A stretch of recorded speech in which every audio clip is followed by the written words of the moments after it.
Dear student, मैं आज आपको एक्सप्लेन कर रहा हूँ शेयर कैपिटल का वीडियो नंबर 37। और वीडियो नंबर 37 में हम बात करेंगे कि amount transfer to capital reserve, मतलब कि शेयर कैपिटल जो शेयर फॉरफिटेड किए हैं और जो शेयर रीइश्यू किए हैं उसके बाद हमको क्या करना रहता है कि amount transfer to capital reserve, मतलब कितनी अमाउंट हम जो है फॉरफिटेड, कितनी अमाउंट हम शेयर कैपिटल अकाउंट में ट्रांसफर करेंगे। तो उसके पहले जो है हम लोग थोड़ा सा टॉपिक का रिवीजन कर लें कि हमने कौन कौन सी कंडीशन देखी है, जिससे हमारा जो है रिवीजन भी हो जाएगा। तो हमने बात करी थी कि शेयर कितने टाइप से, सबसे पहली कंडीशन आती है इशू ऑफ शेयर। तो शेयर दो टाइप से इशू होते हैं, इशू एट पार और इशू एट प्रीमियम। ठीक है, अब इशू एट पार में हमने अपने दो कंडीशन देखी। कौन कौन सी दो कंडीशन? लमसम और इंस्टॉलमेंट। ठीक है, इशू एट प्रीमियम में अपन ने कितनी कंडीशन देखी? दो कंडीशन, लमसम और इंस्टॉलमेंट। इससे रिलेटेड जनरल एंट्री में आपको एक्सप्लेन कर चुका हूँ। फिर क्या हुआ कि सेकंड कंडीशन में आई कि कुछ शेयर होल्डर ने क्या किया कि अलॉटमेंट का पेमेंट नहीं किया, कुछ ने क्या किया फर्स्ट कॉल का पेमेंट नहीं किया, कुछ ने क्या किया सेकंड कॉल का पेमेंट नहीं किया। तो उसको हमने क्या किया, कॉल से एरर। अब पेमेंट नहीं किया तो कंपनी ने उन शेयर को क्या कर लिया, फॉरफिटेड कर लिया। तो दूसरी कंडीशन में क्या आ गया हमारे पास, फॉरफिटेड ऑफ शेयर। तो फॉरफिटेड ऑफ शेयर की भी आपको एंट्री पता ही होगी, क्या एंट्री होती है फॉरफिटेड ऑफ शेयर की। तो फॉरफिटेड ऑफ शेयर में अपन क्या करते हैं कि शेयर कैपिटल अकाउंट डीआर करते हैं। इसको डीआर करते हैं share capital account DR to allotment to first call और टू सेकंड कॉल।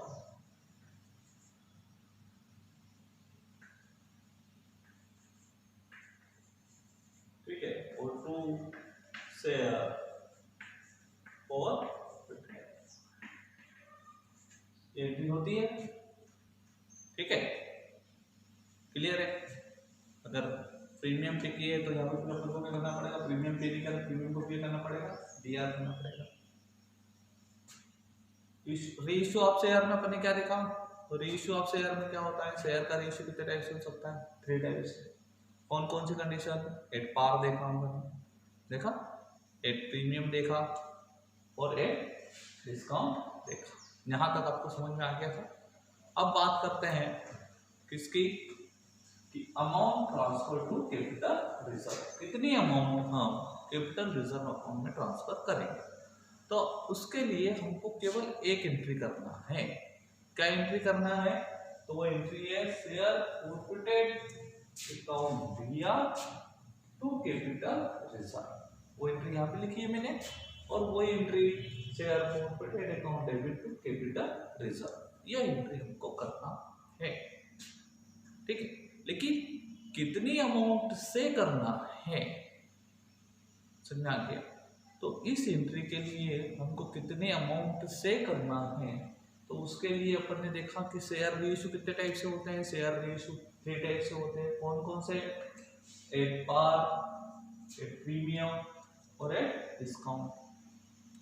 अब अपन amount transfer to capital reserve की बात करें तो कितनी अमाउंट ट्रांसफर होगी, तो उसकी कितनी कंडीशन है, 2 कंडीशन है। कौन कौन सी? कि है होल शेयर आर रीइश्यू, जब पूरे शेयर क्या कर दी है, रीइश्यू कर दिए हों। होल शेयर आर रीइश्यू का मतलब होता है कि कंपनी ने फॉरफिटेड किए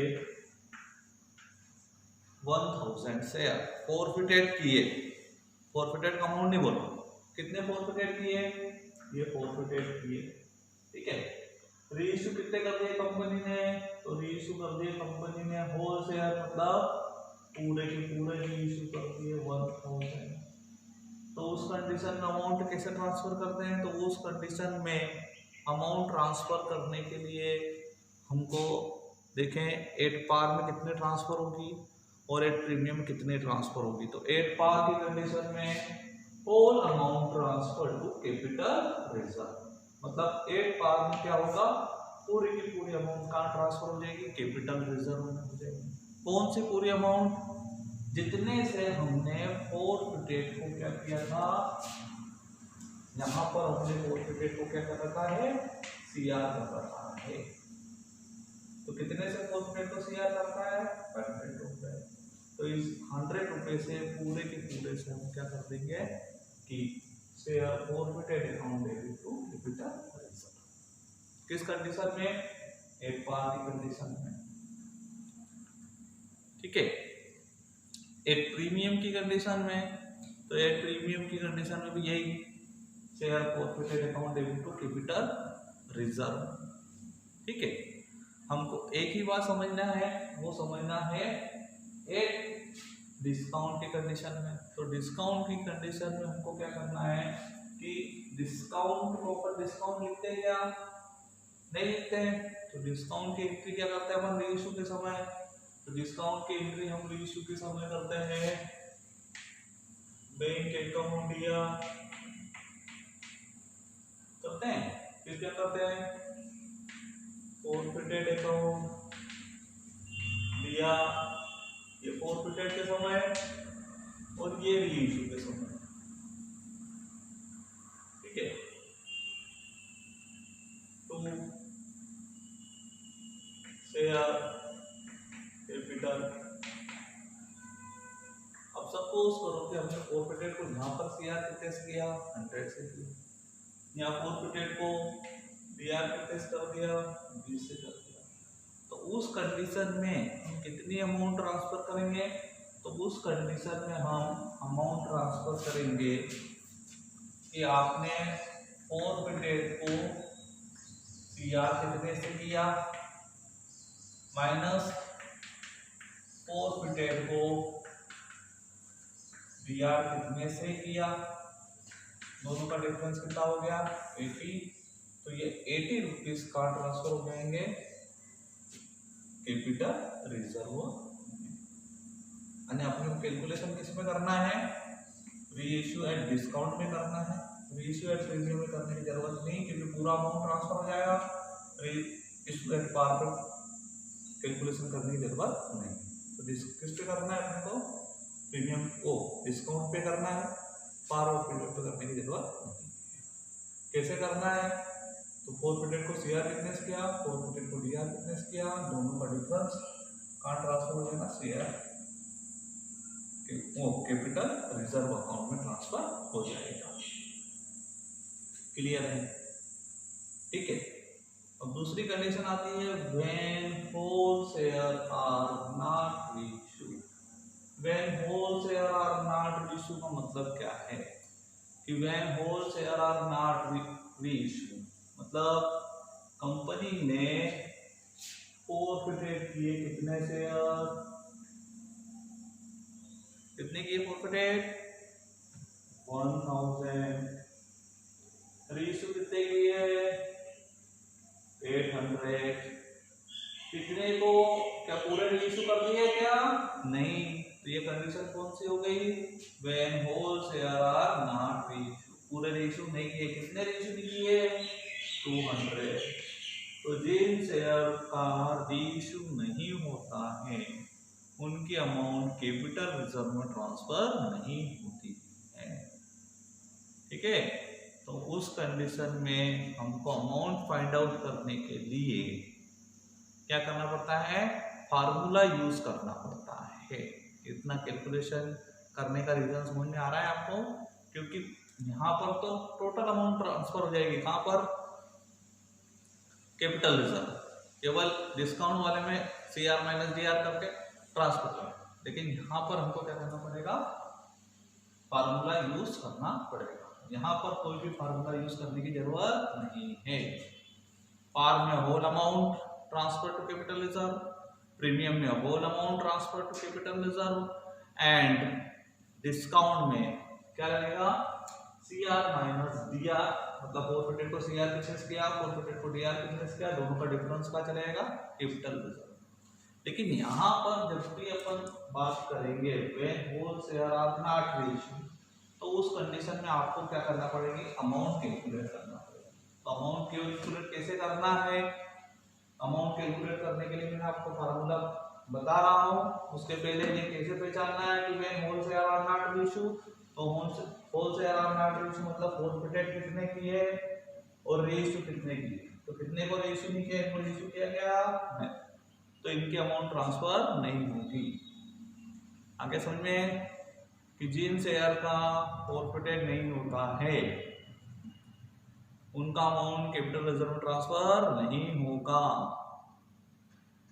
when number of share are not ratio, जितने शेयर रेशियो नहीं हुए is amount not transfer to capital reserve account, उसके अमाउंट कैपिटल रिजर्व में ट्रांसफर नहीं होगी। केवल उन्हीं शेयर की अमाउंट कैपिटल रिजर्व में ट्रांसफर होती है जिनका हम क्या करते हैं, रीइश्यू करते हैं। आप क्या समझते हैं, क्लियर है?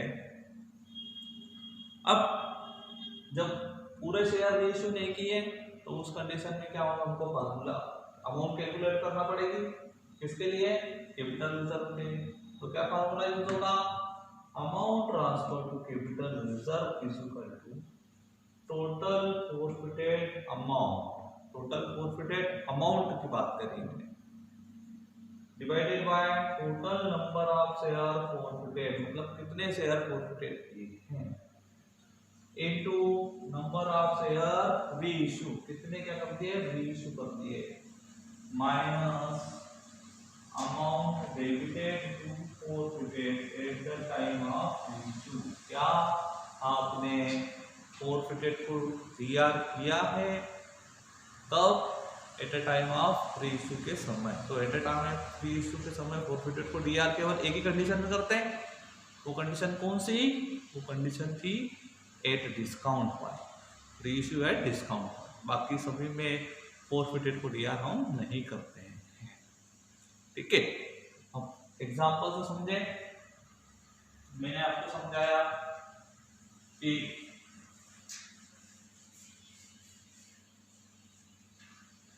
कितने शेयर फॉरफिटेड कर लिए कंपनी ने, 800 1000, रेशियो कितने किए, 800, तो कितने रेशियो कितने किए, 200 रेशियो नहीं किए। ठीक है, फॉरफिटेड का अमाउंट फॉर एग्जांपल के लिए मैंने आपको कितना बताया था, 100 बताया था। तो हमको फार्मूला लगाना है, तो फार्मूला क्या लगाएंगे, amount transfer to capital reserve is equal to total forfeited amount. अब टोटल फॉरफिटेड शेयर नहीं बोला, टोटल फॉरफिटेड अमाउंट मतलब कौन सा, ये कब आएगा, ये आएगा फॉरफिटेड के समय।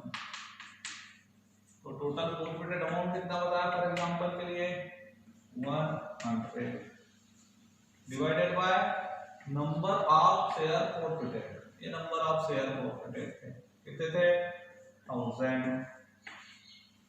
क्लियर है, into number of share reissue, reissue कितने किए, 800, माइनस अब amount debited to forfeited at the time of reissue. 10 का शेयर 10 में रीइश्यू किया, मतलब क्या है, पार। तो पार में यहाँ पर कोई अमाउंट आएगी क्या, नहीं आएगी। तो कितनी अमाउंट, 1 2 1 2 1, मतलब 10 into 8, तो कितनी अमाउंट ट्रांसफर होगी, 80 रुपीज ट्रांसफर होंगे। कहाँ ट्रांसफर होंगे, कैपिटल रिजर्व में ट्रांसफर होंगे। क्या एंट्री होगी, तो शेयर फॉरफिटेड अकाउंट या टू कैपिटल रिजर्व। नील क्यों लिखा, क्योंकि पार में भी नील आया। ठीक है, प्रीमियम की एंट्री करना है, तो प्रीमियम में भी amount transfer to capital reserve कैसे निकालेंगे, टोटल फॉरफिटेड अमाउंट, ये रही total number of share forfeited, ये रहा नंबर ऑफ शेयर रीइश्यू, ये रहा एग्जांपल के द्वारा होता है। और क्वेश्चन करेंगे तो और आपको अच्छे से समझ में आ जाएगा। क्लियर है, ये कब लग यूज होता है, समझ में आ रहा है? ये केवल किस कंडीशन में होगा, डिस्काउंट की कंडीशन। तो डिस्काउंट में क्या करना पड़ेगा हमको, यहाँ पर नील की जगह क्या लिखना पड़ेगा, अमाउंट लिखना पड़ेगा। आया समझ में? तो इस टाइप से आपको मैंने जो है टोटल पूरा जो टॉपिक है उससे रिलेटेड पूरे कंसेप्ट एक्सप्लेन कर दिए हैं। और जो कुछ बता रहेगा, जो अभी एक फाइंड और आपका बाकी है, फाइंड मतलब परचेस कंसिडरेशन बाकी है चैप्टर में, वो भी मैं आपको एक्सप्लेन कर दूंगा। कल इससे रिलेटेड हम क्वेश्चन सॉल्व करेंगे, इसलिए इसको आप अच्छे से नोट कर लें। ठीक है, थैंक यू।